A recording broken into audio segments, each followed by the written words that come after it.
friends, welcome back to the Marketing Nomad YouTube channel. Today we're doing a tarot deck review, and the deck that I have for you is the Tarot of the Four Elements. This is by Isha Lerner and Amy Ericksen. Now this particular deck was kindly gifted to me by Inner Traditions, Bear and Company publishers, and I just wanted to say a huge thank you to them for sending this over for me to review. All right. Now, what you can expect in today's tarot deck review, I'm going to be talking about my own experience connecting with this particular deck. I'm also going to be giving you some of the tips that worked for me as I was connecting with this particular deck, because it's a very, very different deck, and the experience that I had was absolutely transformative. And I can't wait to get into that. We're going to shift the camera angle in just a little bit. But before I get into that, let me just read what's on the front and the back of this box, and then I will change the camera angle. We will get into the review part of this, all right? So the front of the cover, it says Tarot of the Four Elements, Tribal Folklore, Earth Mythology, and Human Magic, all right? So I'm just gonna read what is written at the back. So the first two sections of the box are reviews by other authors, right? So I won't get into that, but I will get into the description of the tarot deck. This innovative 78 card tarot deck calls forth a shamanic presence through its evocative imagery of primal symbols, sacred geometry, and tribal art forms from earth mythology and folklore. The potent journey mapped out in the deck has roots that reach into our ancient ancestry, encouraging us to feel and dream as a means to contact the unconscious forces of life. Tarot of the Four Elements prepares the soul for a magical exploration of the dream world using images that span cultures, races, religions, including masks, totems, stars, handprints, and various symbols representing the natural world. Artist Amy Ericksen invites the mind and heart to dance into the images to find stillness and depth. Her paintings evoke the magic of nature, imagination, and human spirit in order to stimulate our own power and creativity. Isha Lerner is a professional astrologer and tarot consultant and author of the best-selling Inner Child cards, more than 100,000 sold, and two other book deck sets, The Power of the Flower and the Triple Goddess Tarot, as well as the Inner Child cards workbook. She lives in Eugene, Oregon. Amy Ericksen is an artist and a member of the Petaluma Art Council, whose illustration credits include several books, magazines, greeting cards, and posters. She lives in Petaluma, California. Bear and Company, Rochester, Vermont. Cover design by Perry Champagne. Cover illustration is trump card number 5, the Priest. All right. This is going to be one amazing review, I've got to tell you. Like I said, it was a very, very transformative journey for me to dig into this particular deck. And I can't wait to get into why it was such a magical experience for me, all right? So let me shift the camera angle and let's get into this review, all right? Hold on a second. So that is what the box looks like.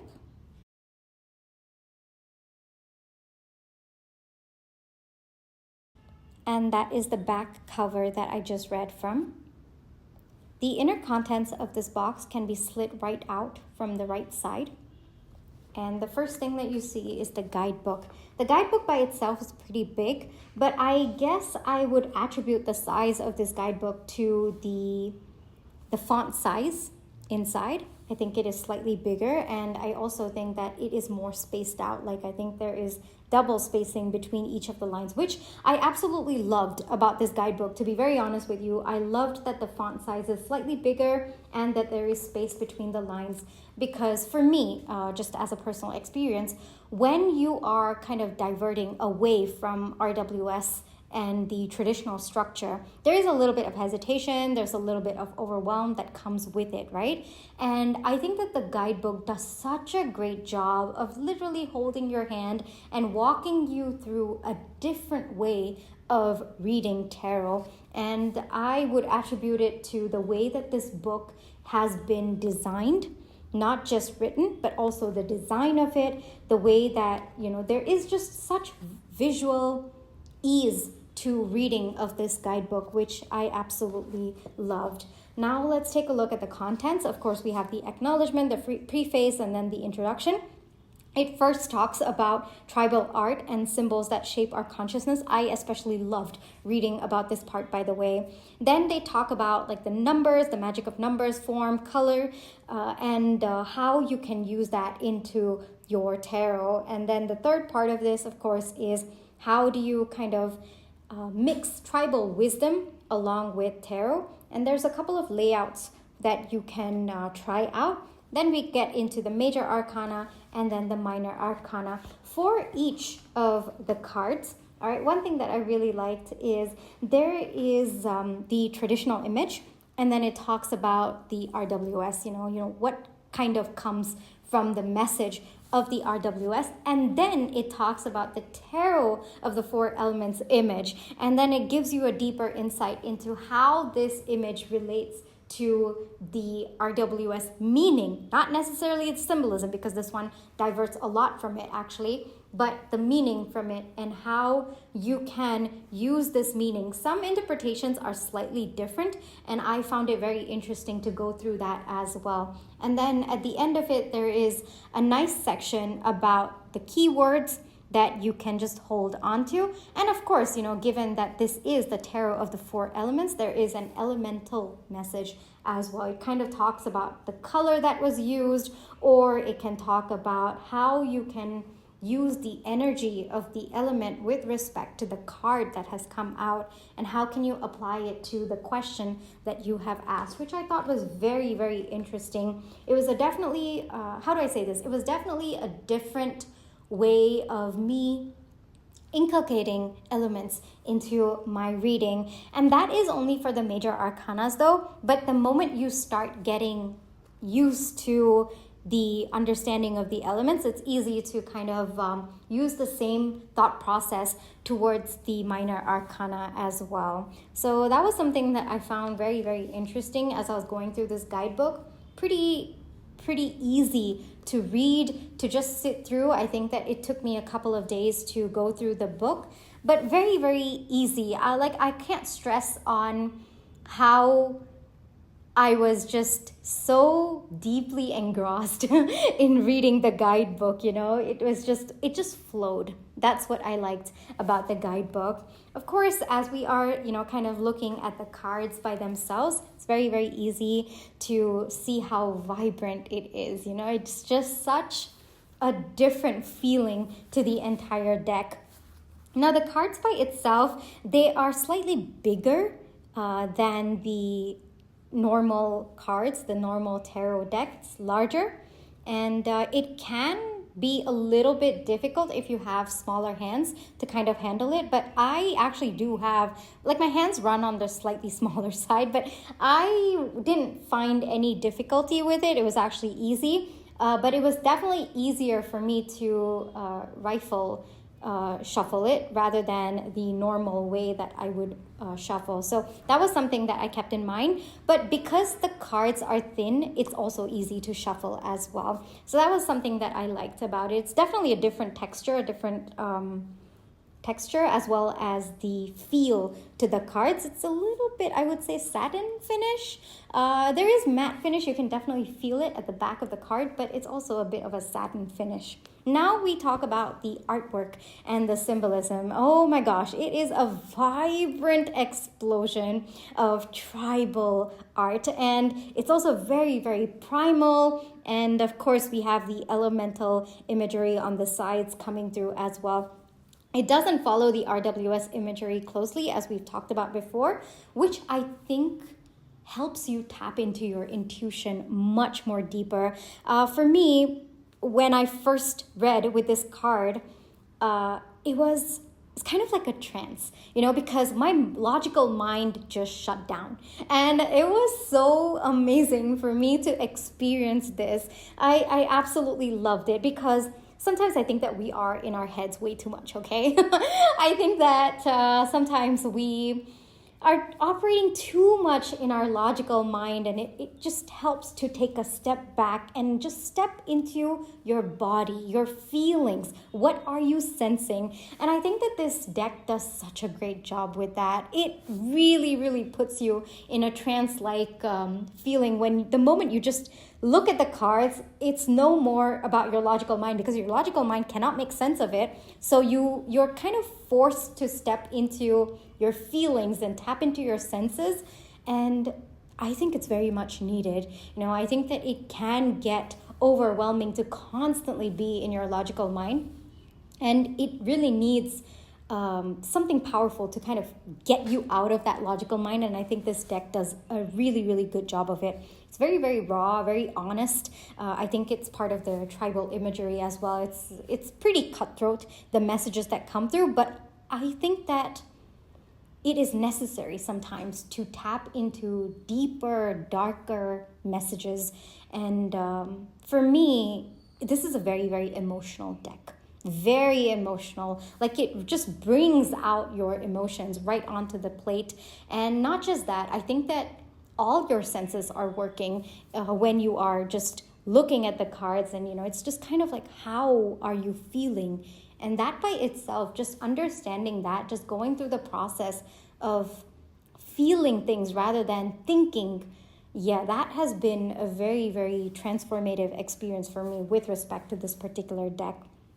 Now, for me, I liked that this deck does not follow the RWS imagery, but if you are a beginner, I would say that this deck is probably not the best starting point. It is very, very good for mid to advanced readers. If you're very comfortable with the RWS imagery and you want to kind of take a step away from that, then I would recommend this particular deck. So it definitely deviates from the RWS norm. I mean, with the suits renamed as well, we have more of the elements coming through with the air, fire, water, earth, rather than the original suit names of the RWS. So it definitely takes you away from the RWS structure. And if that's something that you're looking for, then I would highly recommend this deck. But if you're still just starting to get comfortable with the RWS structure and you want to focus on that first, then I would not recommend this deck. So I would recommend this deck more to mid to advanced readers. And for me, I think that it is more of your interpretation rather than storytelling. That's one thing that I realized was very, very different about this deck, because with tarot, like traditional tarot, it's visual storytelling. It kind of fuses in. You have to delve into the story that's being laid out by the cards and tap into the energy. But this one, it's more of, how do you interpret this particular card? And it's going to be so unique to your understanding of that card, to your experiences, and it's very, very personalized. That's one thing that I found very different about this deck. Like with traditional tarot, yes, there is an element of personalization that comes through, like each reader has their own interpretation, but there is a structure that you follow with that. And more or less it adheres to that structure, though sometimes very loosely. But with this, it's like, it's kind of like you're let free. You're kind of like, there's this whole big field that you can just run around and play with and understand. And there is no structure to adhere to, which I think is very liberating, So that is also one more word that I would use for this particular deck. Like, it gives you complete freedom to break free from patterns. So for me, using this deck was very, very energizing. I think you can make out for my voice as well. For me, sometimes, and this is more of a personal experience, for me, sometimes I'm in my head way too much, even if it's my feelings, I'm kind of analyzing them, kind of logically explaining my way out of my emotions. And there are times when I do get overwhelmed by that. And this particular deck, I found myself reaching out to it every time I just need to get out of my logical headspace. Every time I just need to get out of rationale, of structure, this is the deck that I reach out to. And like I said, it's very, very liberating because there's just so much of fire, so much of passion that comes through this particular deck. So if you are facing emotional blocks, I would say that this is a very, very good deck.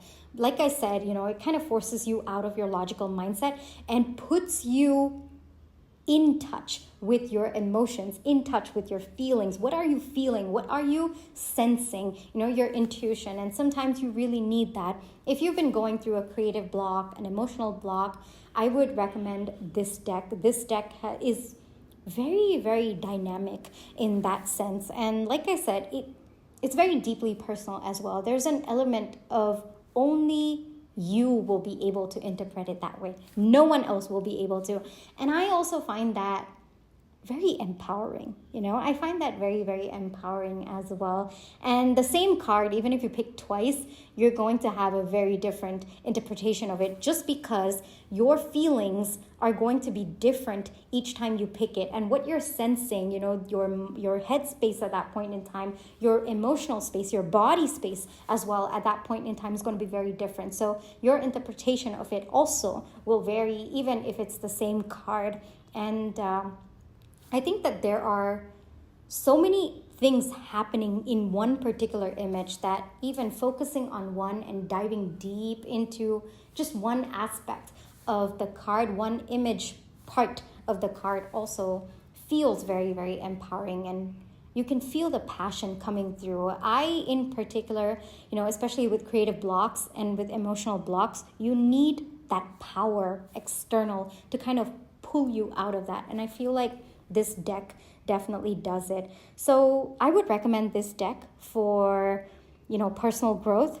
If you are going through some sort of blockages within you, I would recommend this deck. If you're doing trance work, yes, I would highly recommend this. This is really, really good for trance work as well. And very interestingly, if you are doing chakra healing or chakra work, I would recommend this deck as well, because there is a very subtle focus about chakras in this deck that kind of sprung out to me. It was very different. I wasn't expecting it, but that did kind of jump out at me. So yeah, even chakra work as well, pretty good. This deck does help you with that as well. So spiritual exploration, I guess I would put that, chakra healing, chakra work, spiritual exploration, I would put that in as well. And if you're kind of facing creative blocks, like writer's block or artist block, however you wish to define it, this would be a good one to get you out of that as well.